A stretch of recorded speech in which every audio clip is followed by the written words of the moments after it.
There's a great big elephant in the room called the economy. So let's start talking about that. I wanted to give you a current picture of the economy. That's what I have behind myself. But of course, what we have to remember is this.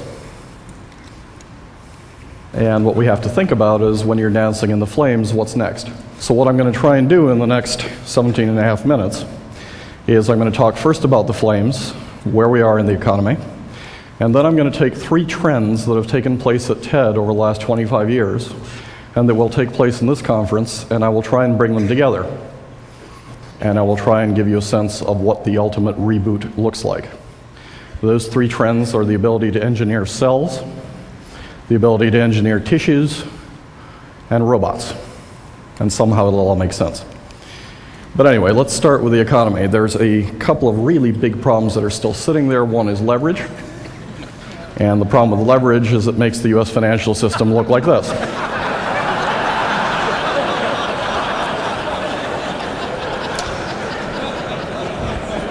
So a normal commercial bank has 9 to 10 times leverage. That means for every dollar you deposit, it loans out about 9 or 10. A normal investment bank is not a deposit bank, it's an investment bank. It has 15 to 20 times. It turns out that B of A in September had 32 times. And your friendly Citibank had 47 times. Oops. That means every bad loan goes bad 47 times over. And that, of course, is the reason why all of you are making such generous and wonderful donations to these nice folks.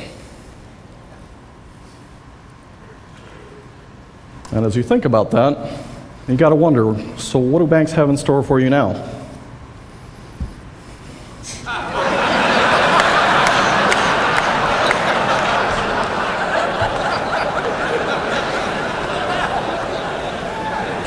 It ain't pretty. Well, the government, meanwhile, has been acting like Santa Claus. We all love Santa Claus, right?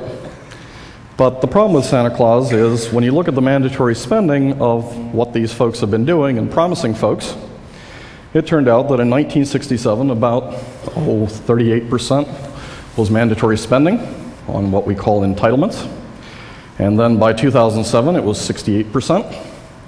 And we weren't supposed to run into 100% until about 2030.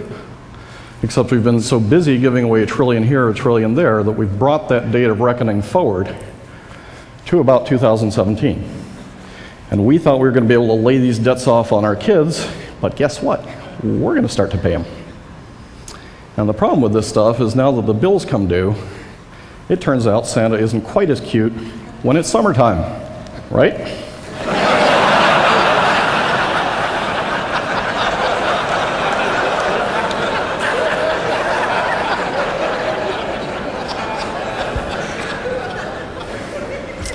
Here's some advice from one of the largest investors in the United States. This guy runs the China Investment Corporation. He is the main buyer of US Treasury bonds, and he gave an interview in December. Here's his first bit of advice, and here's his second bit of advice. And by the way, the Chinese Prime Minister reiterated this at Davos last Sunday. This stuff is getting serious enough that if we don't start paying attention to the deficit, we're going to end up losing the dollar. And then all bets are off. Let me show you what it looks like. I think I can safely say that I'm the only trillionaire in this room. This is an actual bill, and it's $10 trillion. And the only problem with this bill is it's not really worth very much. That was $8 last week, $4 this week, $1 next week. And that's what happens to currencies when you don't stand behind them. So the next time that something as cute as this shows up on your doorstep, and sometimes this creature is called Chrysler, and sometimes Ford, and sometimes whatever you want, you've just got to say no. And you've got to start banishing a word, let's call it entitlement. And the reason we have to do that in the short term is because we have just run out of cash. If you look at the federal budget, this is what it looks like. The orange slice is what's discretionary. Everything else is mandated. It makes no difference if we cut out the bridges to Alaska in the overall scheme of things. So what we have to start thinking about doing is capping our medical spending, because that's a monster that's simply going to eat the entire budget. We've got to start thinking about asking people to retire a little bit later. If you're 60 to 65, you retire on time. Your 401k just got nailed. If you're 50 to 60, we want you to work 2 years more. If you're under 50, we want you to work 4 more years. And the reason why that's reasonable is when your grandparents were given Social Security, they got it at 65 and they're expected to check out at 68. 68 is young today. We've also got to cut the military about 3% a year. We've got to limit other mandatory spending. We've got to quit borrowing as much, because otherwise that interest is going to eat that whole pie, and we've got to end up with a smaller government. And if we don't start changing this trend line, we are going to lose the dollar and start to look like Iceland. Now, I got what you're thinking. This is going to happen when hell freezes over. But let me remind you, this December it did snow in Vegas.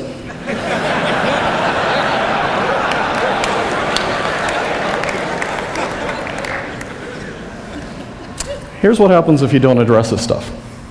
So Japan had a fiscal and real estate crisis back in the late 80s. And its 225 largest companies today are worth 1/4 of what they were 18 years ago. We don't fix this now, how would you like to see a Dow 3500 in 2026? Because that's the consequence of not dealing with this stuff. And unless if you want this person to become the CFO, not just of Florida, but the United States, we better deal with this stuff. That's the short term. That's the flame part. That's the financial crisis. Now, right behind the financial crisis, there's a second and bigger wave that we need to talk about. That wave is much larger, much more powerful, and that's, of course, the wave of technology. And what's really important in this stuff is, as we cut, we also have to grow. Among other things, because venture-backed startup companies are 0.02% of US GDP investment, and they're about 17.8% of output. It's groups like that in this room that generate the future of the US economy, and that's what we've got to be growing. We don't have to keep growing these bridges to nowhere. So let's bring a romance novelist into this conversation.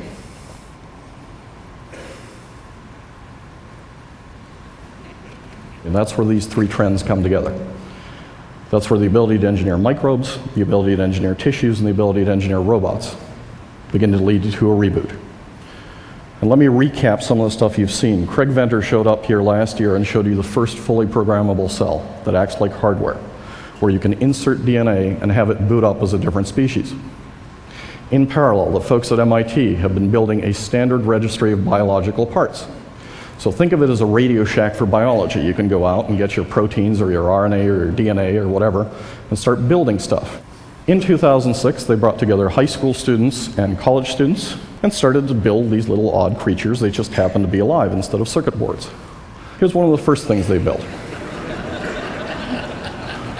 So cells have this cycle. First they don't grow, then they grow exponentially, and then they stop growing.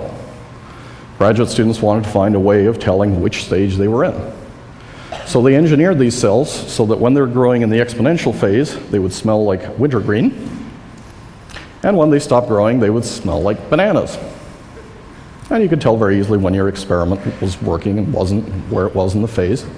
This got a little bit more complicated 2 years later. 21 countries came together, dozens of teams. They started competing.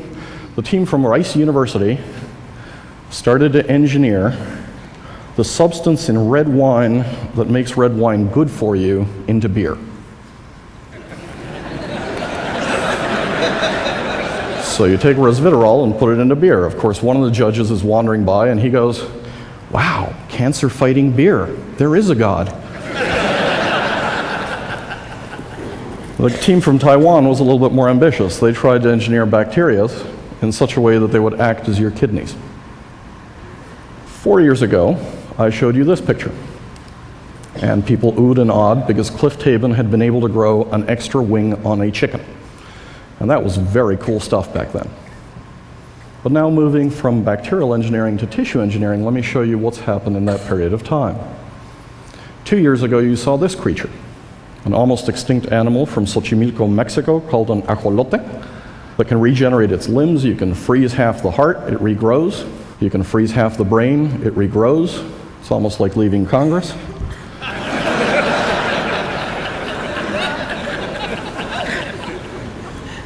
But now you don't have to have the animal itself to regenerate, because you can build clone mice molars in petri dishes. And of course, if you can build mice molars in petri dishes, you can grow human molars in petri dishes. This should not surprise you, right? I mean, you're born with no teeth. You give away all your teeth to the tooth fairy. You regrow a set of teeth. But then if you lose one of those second set of teeth, they don't regrow unless if you're a lawyer.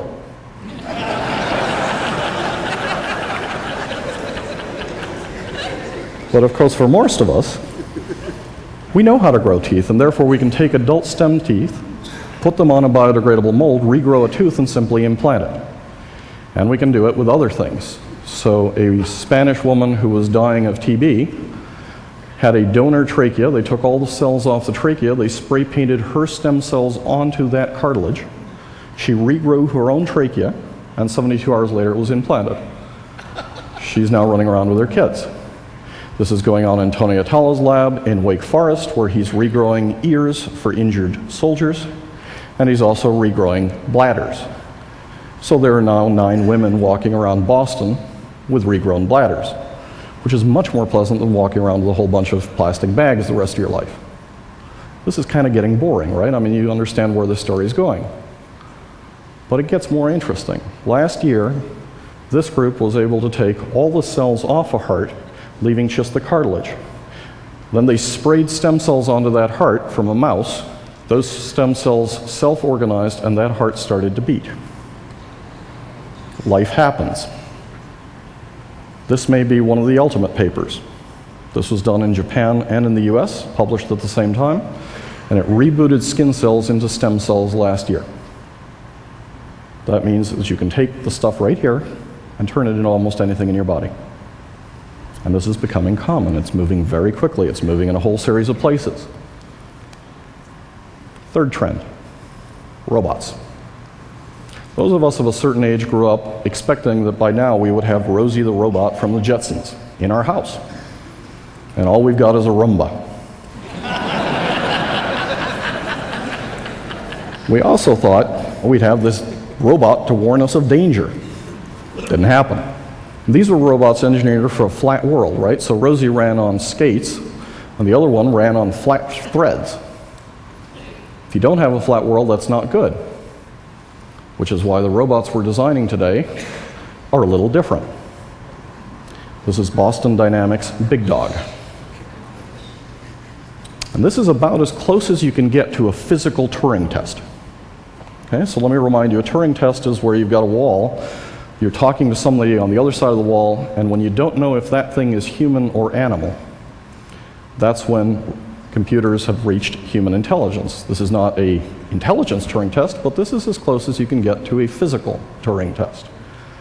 And this stuff is moving very quickly, and by the way, that thing can carry about 350 pounds of weight. These are not the only interesting robots. You've also got flies, the size of flies, that are being made by Robert Wood at Harvard. You've got sticky bots that are being made at Stanford. And as you bring these things together, as you bring cells, biological tissue engineering, and mechanics together, you begin to get some really odd questions. In the last Olympics, this gentleman, who had several world records in the Special Olympics, tried to run in the normal Olympics. The only issue with Oscar Pistorius is he was born without bones in the lower part of his legs. He came within about a second of qualifying. He sued to be allowed to run, and he won the suit, but didn't qualify by time. Next Olympics, you can bet that Oscar or one of Oscar's successors is going to make the time. And 2 or 3 Olympics after that, they are going to be unbeatable. And as you bring these trends together, and as you think of what it means to take people who are profoundly deaf, who can now begin to hear, I mean, remember the evolution of hearing aids, right? I mean, your grandparents had these great big cones, and then your parents had these odd boxes that would squawk at odd times during dinner.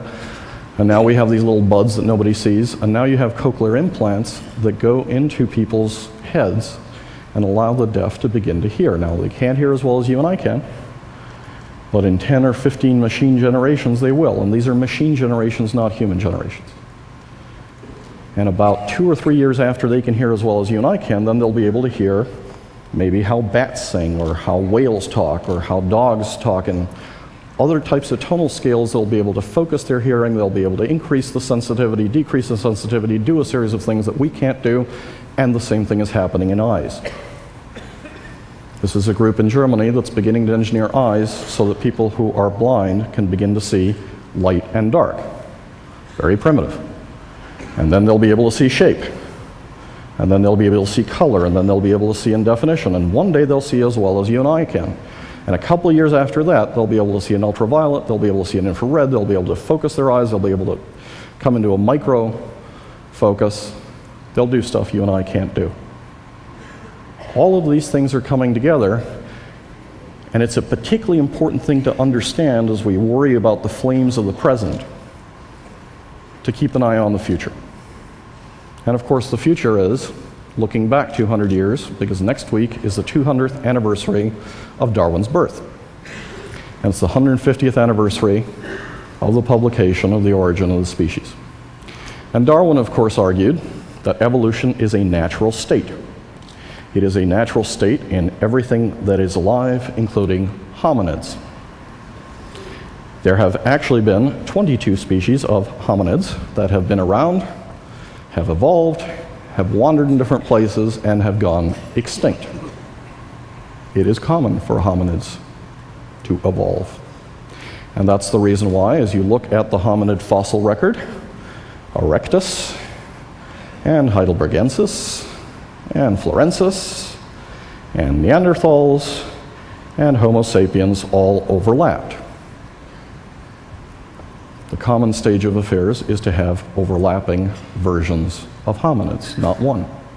And as you think of the implications of that, here's a brief history of the universe. The universe was created 13.7 billion years ago, and then you created all the stars and all the planets and all the galaxies and all the Milky Ways, and then you created Earth about 4.5 billion years ago, and then you got life about 4 billion years ago, and then you got hominids about 0.006 billion years ago, and then you got our version of hominids about 0.0015 billion years ago. Ta-da! Maybe the reason for the creation of the universe, and all the galaxies and all the planets and all the energy and all the dark energy and the rest of the stuff, is to create what's in this room. Maybe not. That would be a mildly arrogant viewpoint.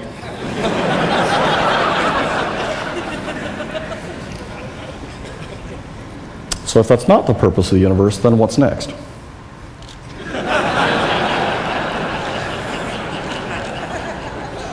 And I think what we're going to see is we're going to see a different species of a hominid.